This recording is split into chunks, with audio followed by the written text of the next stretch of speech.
Hi guys, welcome to let's cook with Aishu. ನಾನಿವತ್ತು ತುಂಬಾ ಸಿಂಪಲ್ಲಾಗಿ ರೆಸ್ಟೋರೆಂಟ್ ಸ್ಟೈಲ್ನಲ್ಲಿ ಮನೆಯಲ್ಲೇ ಯಾವ ಥರ ಬೋಟಿ ಕರಿನ ಮಾಡ್ಕೋಬಹುದು ಅಂತ ತೋರಿಸ್ತಾ ಇದ್ದೀನಿ. ತುಂಬಾ ಈಸಿಯಾಗಿ ಸಿಂಪಲ್ಲಾಗಿ ತುಂಬಾ ರುಚಿಯಾಗಿ ಇದನ್ನು ಮಾಡ್ಕೋಬಹುದು. ತುಂಬಾ ಸುಲಭವಾಗಿ ಇದನ್ನು ಮಾಡ್ಕೋಬಹುದು. ನಾನಿಲ್ಲಿ ಬೋಟಿನ ತೊಗೊಂಡಿದ್ದೀನಿ. ಈ ಬೋಟಿನೆಲ್ಲ ಚೆನ್ನಾಗಿ ಕ್ಲೀನ್ ಮಾಡಿ ಇಟ್ಕೊಂಡಿದ್ದೀನಿ. ಎಷ್ಟು ಚೆನ್ನಾಗಿ ಕ್ಲೀನ್ ಮಾಡ್ತೀರಾ ಅಷ್ಟು ಚೆನ್ನಾಗಿ ಬೋಟಿ ಕರಿ ಬರುತ್ತೆ, ತುಂಬಾ ಟೇಸ್ಟಿಯಾಗಿ ಬರುತ್ತೆ. ಕ್ಲೀನ್ ಚೆನ್ನಾಗಿ ಮಾಡಿಲ್ಲ ಅಂದರೆ ಸ್ಮೆಲ್ ಬರುತ್ತೆ, ತಿನ್ನೋಕ್ಕಾಗಲ್ಲ. ಸೊ ಚೆನ್ನಾಗಿ ಕ್ಲೀನ್ ಮಾಡ್ಕೊಳ್ಳಿ ಇದನ್ನು.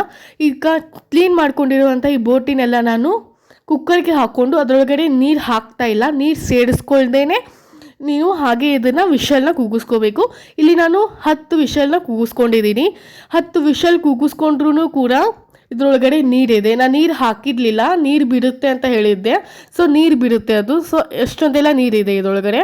ಈಗ ಇದನ್ನು ಹಾಗೆ ಸ್ಟೋವ್ ಮೇಲೆ ಇಟ್ಕೊಂಡು ಕುದಿಸ್ಕೋತಾ ಇದ್ದೀನಿ. ನೀರೆಲ್ಲ ಹೋಗಬೇಕು. ಈ ನೀರೆಲ್ಲ ಹೋಗಿದೆ. ಇದಕ್ಕೆ 1 ಟೇಬಲ್ ಸ್ಪೂನ್ ಆಯಿಲ್ ಹಾಕಿ ಚೆನ್ನಾಗಿ ಫ್ರೈ ಮಾಡ್ತಾ ಇದ್ದೀನಿ. ಈ ಥರ ಚೆನ್ನಾಗಿ ಫ್ರೈ ಆಗಬೇಕು, ನೀರು ಇರಬಾರ್ದು ಅದರೊಳಗಡೆ. ಈಗ ಇದೆಲ್ಲ ಚೆನ್ನಾಗಿ ಫ್ರೈ ಆಗಿದೆ. ಈಗ ನಾನಿಲ್ಲಿ 2 ಸ್ಪೂನ್ ಧನಿಯಾ ಪೌಡರ್, ಅರ್ಧ ಸ್ಪೂನ್ ಅರಿಶಿನ, 1 ಸ್ಪೂನ್ ಗರಂ ಮಸಾಲ, ಅರ್ಧ spoon pepper powder, 4 spoon red chilli powder, ಸ್ವಲ್ಪ ಕಸೂರಿ ಮೆಂತೆ, ರುಚಿಗೆ ತಕ್ಕಷ್ಟು ಉಪ್ಪು, 2 ಆನಿಯನ್, 1 ಟೊಮ್ಯಾಟೊನ ತೊಗೊಂಡಿದ್ದೀನಿ.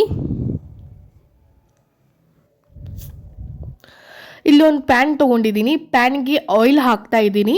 ಈ ಆಯಿಲ್ ಬಿಸಿ ಆದಮೇಲೆ ಇದಕ್ಕೆ ನಾನು ಫ್ಯಾಟ್ನ ಹಾಕ್ತಾ ಇದ್ದೀನಿ. ಚರ್ಬಿ ಅಂತಲೂ ಹೇಳ್ತಾರೆ. ಸೊ ಈ ಫ್ಯಾಟ್ನ ಆಯಿಲ್ಗೆ ಹಾಕ್ಕೊಂಡು ಚೆನ್ನಾಗಿ ಫ್ರೈ ಮಾಡ್ತಾ ಇದ್ದೀನಿ. ಚೆನ್ನಾಗಿ ಫ್ರೈ ಮಾಡಬೇಕು.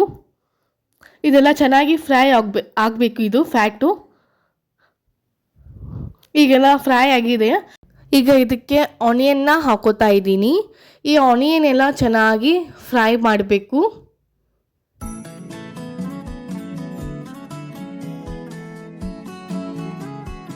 ಆನಿಯನ್ ಫ್ರೈ ಆದಮೇಲೆ ಇದಕ್ಕೆ ಟೊಮ್ಯಾಟೊನ ಸೇರಿಸ್ಕೊತಾ ಇದ್ದೀನಿ. ಇದನ್ನು ಚೆನ್ನಾಗಿ ಫ್ರೈ ಮಾಡ್ಕೋಬೇಕು. ಈಗ ಇದು ಆನಿಯನ್ ಮತ್ತು ಟೊಮ್ಯಾಟೊ ಚೆನ್ನಾಗಿ ಫ್ರೈ ಆಗಿದೆ. ಈಗ ಇದಕ್ಕೆ ನಾನು ಎಲ್ಲ ಮಸಾಲೆನ ಹಾಕೋತಾ ಇದ್ದೀನಿ. ಈಗ ಈ ಮಸಾಲೆಯನ್ನು ಕೂಡ ಚೆನ್ನಾಗಿ ಮಿಕ್ಸ್ ಮಾಡಬೇಕು.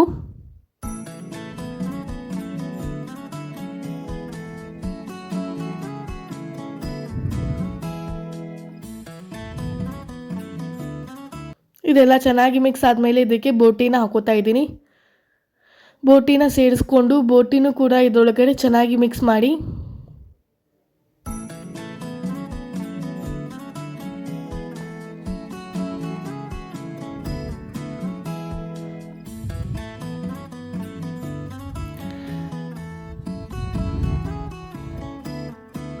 ಈಗ ಇದೆಲ್ಲ ಚೆನ್ನಾಗಿ ಮಿಕ್ಸ್ ಆಗಿದೆ. ಇದಕ್ಕೆ ಸ್ವಲ್ಪನೇ ನೀರು ಹಾಕ್ಕೊಂಡು ಚೆನ್ನಾಗಿ ಮಿಕ್ಸ್ ಮಾಡಿ. ಜಾಸ್ತಿ ನೀರು ಹಾಕಬೇಡಿ, ಸ್ವಲ್ಪನೇ ನೀರು ಹಾಕಿ.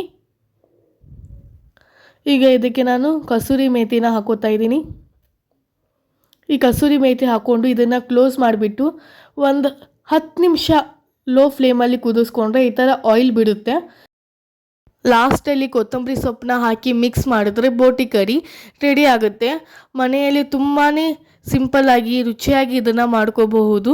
ನಿಮಗೆ ಈ ವಿಡಿಯೋ ಇಷ್ಟ ಆಗಿದ್ದರೆ ನನ್ನ ಚಾನಲ್ಗೆ ಸಬ್ಸ್ಕ್ರೈಬ್ ಮಾಡಿ, ಲೈಕ್ ಮಾಡಿ, ಕಮೆಂಟ್ ಮಾಡಿ. Thank you.